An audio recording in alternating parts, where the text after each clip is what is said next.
ọpẹ́ o ilé-ẹjọ́ dá olórí Naomi sílẹ̀kùnọ́lá àti aláàjì oríyọmí hamsat sílẹ̀ pé kí wọ́n máa lọ lálàáfíà.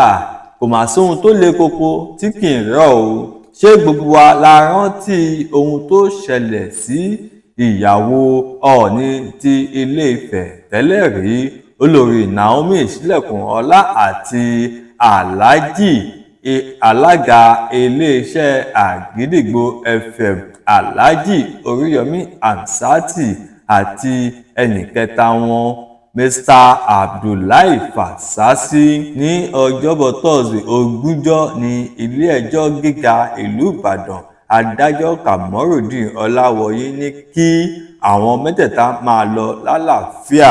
Ṣé gbogbo wa la sì mọ̀ pé ẹni tí Ṣàngó bá tojú ẹ̀ wọlẹ̀ kò ní bá wọn kí ọba níkòso o. Ajá tó sì lọ ilé ẹkùn tó bọ̀ á kí orí ara rẹ̀ kú oríire o. Ọ̀rọ̀ tí wọ́n gbọ́ nínú ẹ̀ yìí ó le gan-an débi wípé gbogbo wa la ti ń gbèrò láṣẹ tí ń rò wípé láti ilé ẹjọ́ dé ọgbà ẹ̀wọ̀n ni o, tàbí ẹjọ́ ikú ni wọ́n ò dá fún wọn. Torí ohun tí a fi ń bẹ̀rù ohun tí a gbọ́ ni wípé ṣé gbogbo wa la rántí arákùnrin kan tí ó kú sí òtẹ́ẹ̀lì kan tí ẹni tí ó ní orúkọ òtẹ́ẹ̀lì náà tí ó ń jẹ́ Abdulrahman Adédoyin tí Alhaji Oríyọmí Hamsat tí ó dá sí nígbà díẹ̀ sẹ́yìn.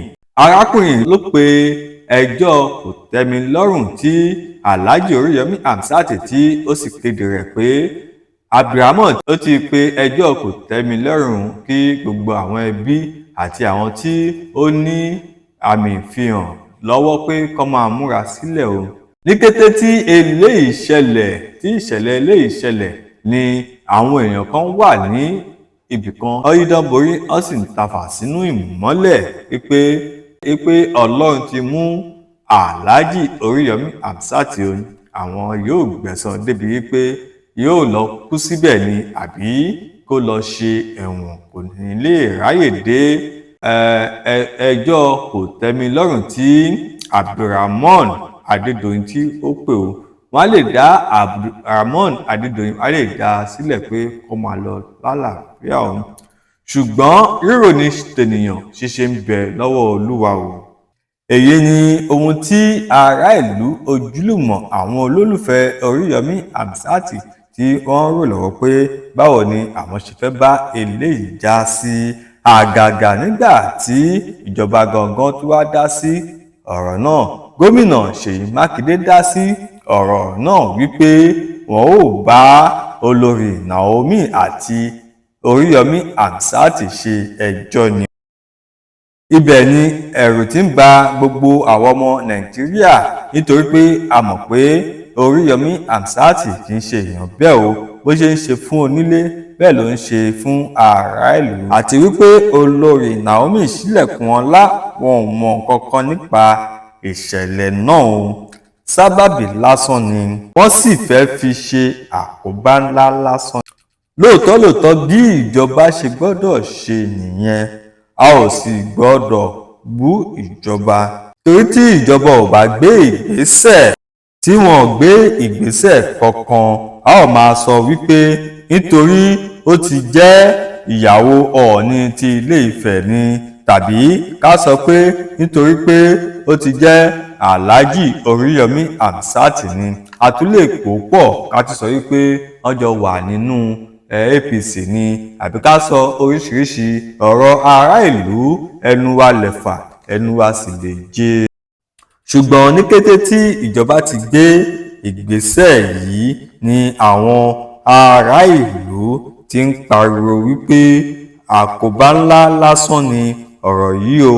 Wọ́n sì bẹ̀rẹ̀ sí ní sọ wípé oore ni wọ́n fẹ́ ṣe fún àwọn ará ìlú, àwọn bíi olórí Naomi Oríyọmí Hamsat àti Principal Abdullahi Fasasi. Wọ́n sì sọ wípé kì í ṣe wípé wọ́n ń wá ìṣubú ẹnikẹ́ni tàbí ìpanilẹ́kúnjayé ìjọba sì sọ wípé àwọn kò lè bá wọn ṣe ẹjọ́ kankan mọ́ nítorí pé oore ni wọ́n fẹ́ ṣe. fún gbogbo ẹ̀yin tí ẹ bá rántí ohun tí ó ṣẹlẹ̀ tàbí kí àkọlé lè wà tàbí àrọ́bá sì ni bàbá ìtàn.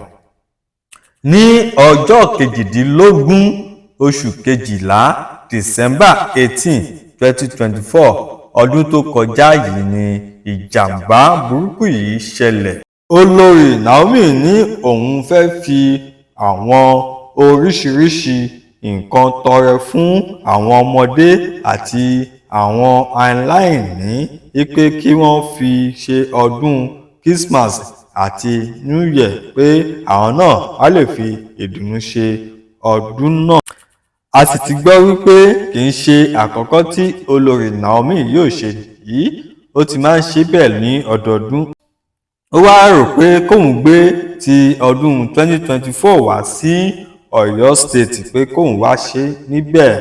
ṣùgbọ́n àkọ́kọ́ tí yóò gbé wá sí ilé-iṣẹ́ Àgídìgbo nìyẹn o. Olórí Naomi sì kàn sí ilé-iṣẹ́ Àgídìgbo FM nítorí pé ẹni bá mọ ojú obì nípa obì nírè o. Ó sì kàn sí Alhaji Oríyọmí Hamzat wípé kí àwọn jọ ṣe é láìmọ̀ wípé rírò ní tènìyàn ṣíṣe ń bẹ lọ́wọ́ Olúwa o. Àwọn ènìyàn ṣe máa gbé irú prógámù báyìí wá sí iléeṣẹ́ Àgídìgbo FM tí wọ́n sì ń ṣe ní àṣeyọrí o. èyí ni ó fún wọn ní ìdánilójú wípé tí àwọn bá gbé iṣẹ́ yìí kí àwọn bá ṣe àṣeyọrí ni àwọn sì máa ṣe o. wọ́n sì bẹ̀rẹ̀ sí ní polówó ètò yìí lórí rédíò. ìpolówó sì gba gbogbo ayé kan. àwọn ènìyàn sì ti ta mọ́dì. àwọn ènìyàn tí ń débẹ̀ láti Ókọ̀lá ẹlòmíín jí débẹ̀. àwọn ènìyàn tí sì ti bẹ̀rẹ̀ sí ní rọ́ wá ọtí ń rọ́ dé kódà ibẹ̀ ò gba èrò mọ́. nígbà tí Alhaji Oríyọmí Hamzat sì ti ń rí báyìí pé èrò ti pọ̀ jù, wọ́n tún bọ́ sórí rédíò padà.